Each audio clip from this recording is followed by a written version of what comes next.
Hello everyone. आज के इस वीडियो लेक्चर में हम गैलीलियन ट्रांसफॉर्मेशन के बारे में पढ़ेंगे। किसी भी क्षण पर किसी एक बिंदु या घटना के निर्देशांक अलग अलग निर्देश तंत्रों में अलग अलग होते हैं।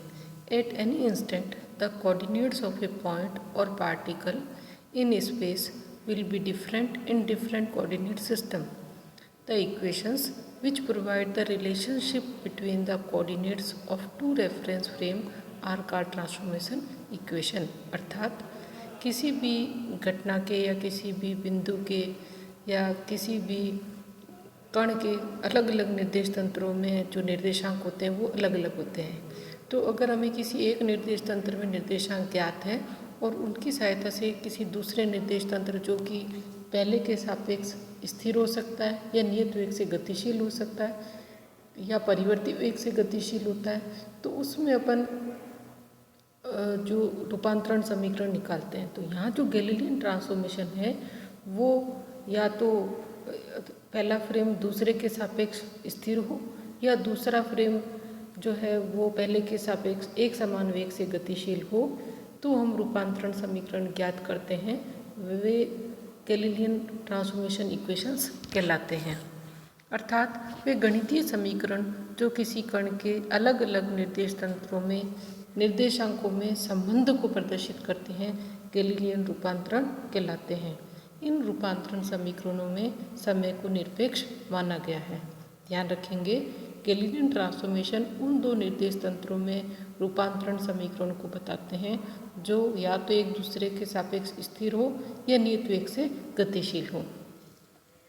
कुछ विशेष परिस्थितियों के लिए इन समीकरणों को हम ज्ञात करते हैं।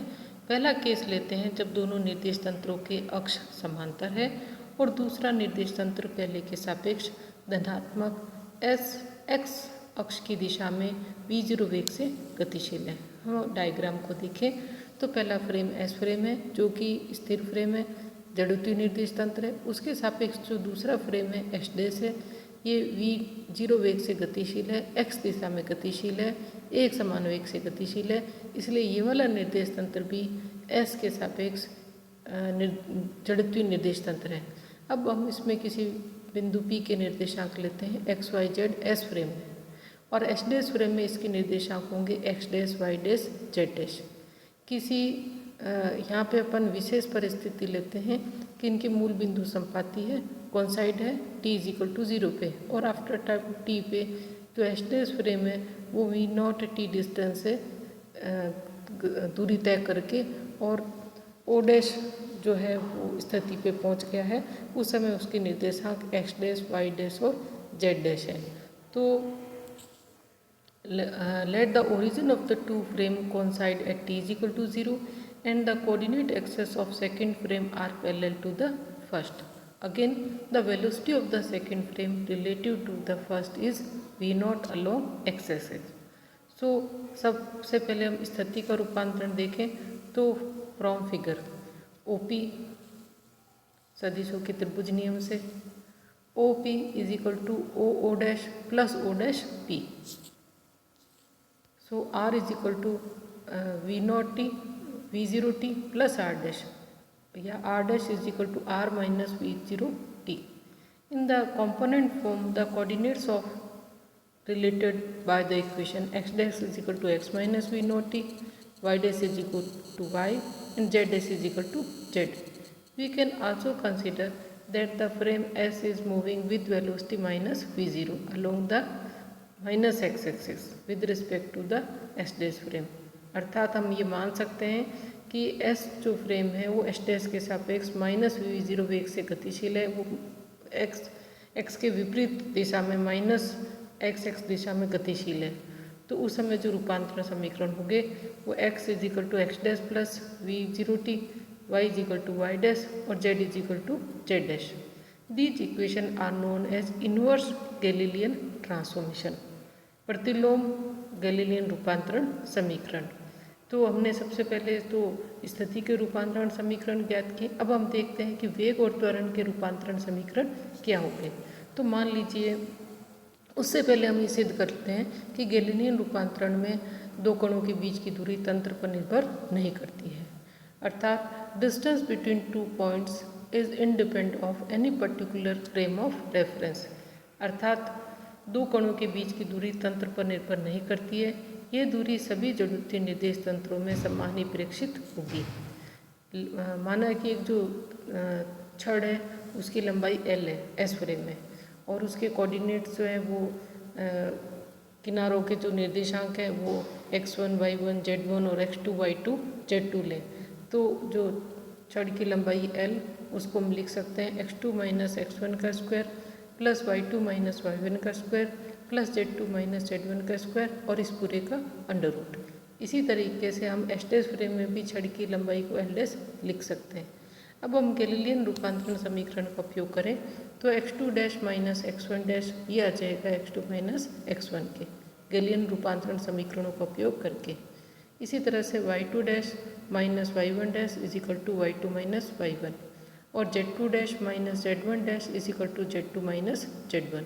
इससे सिद्ध हो जाता है कि L dash is equal to L, अर्थात द लेंथ और distance between two points is invariant under Galilean transformation, अर्थात अगर कोई निर्देश फ्रेम के सापेक्ष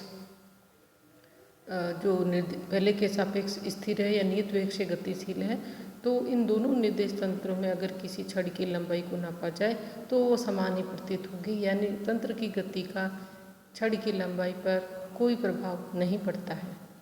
अब हम लेते हैं वेग का रूपांतरण समीकरण।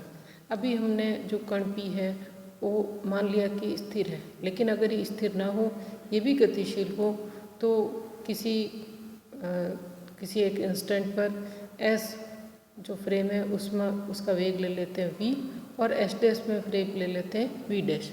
तो जो समीकरण नंबर 1 है जो पोजीशन का रूपांतरण समीकरण बताता है उसका अवकलन करने पर we get v dash is equal to v minus v0, अर्थात ये जो है एच डैश फ्रेम में जो कण का वेग है वो एच डैश फ्रेम में कण के वेग के समान नहीं होगा, अर्थात ये जो है वेलोसिटी है कण का जो वेग है वो निश्चर नहीं होता है। अलग अलग निर्देश तंत्रों में कण का वेग अलग अलग होगा, और इसको हम इस तरीके से भी लिख सकते हैं कि v is equal to v dash plus v not.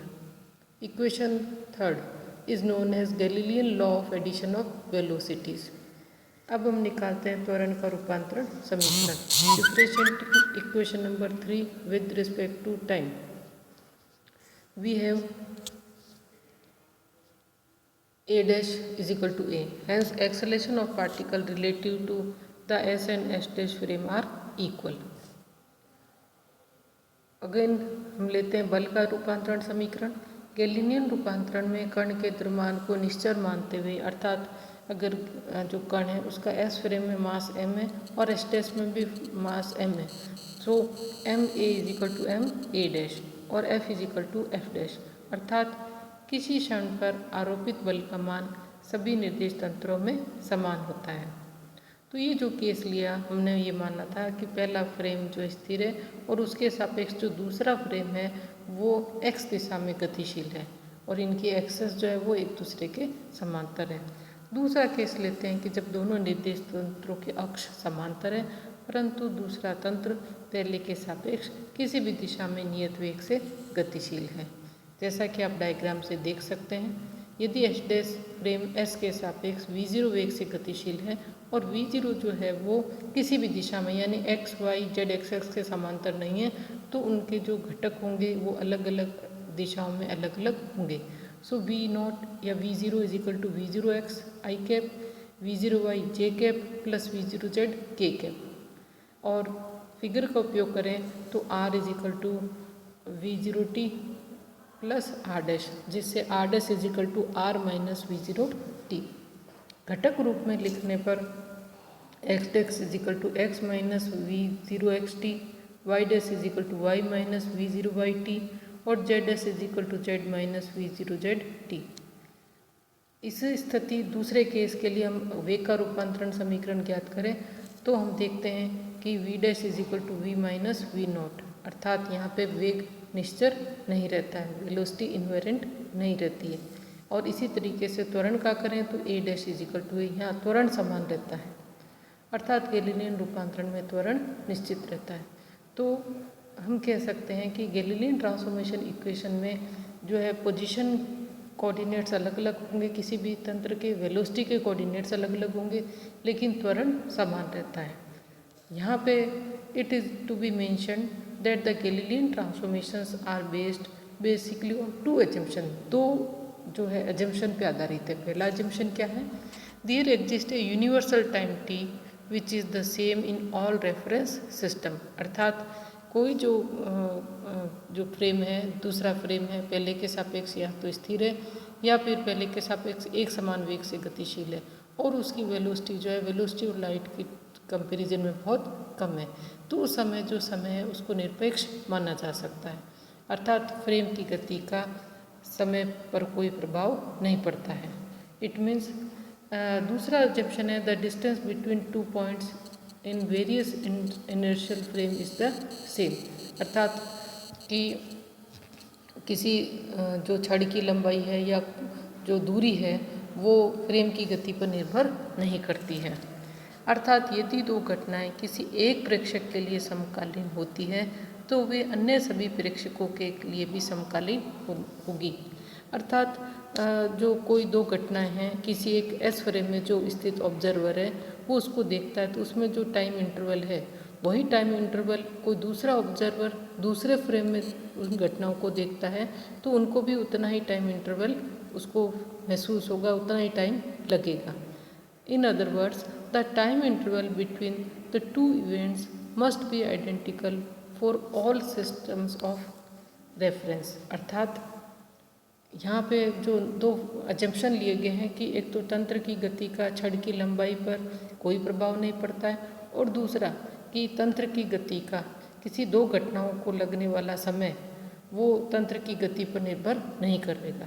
किसी एक फ्रेम में किसी एक घटना को होने के लिए जो समय लग रहा है उतना ही समय दूसरे फ्रेम में लगता है।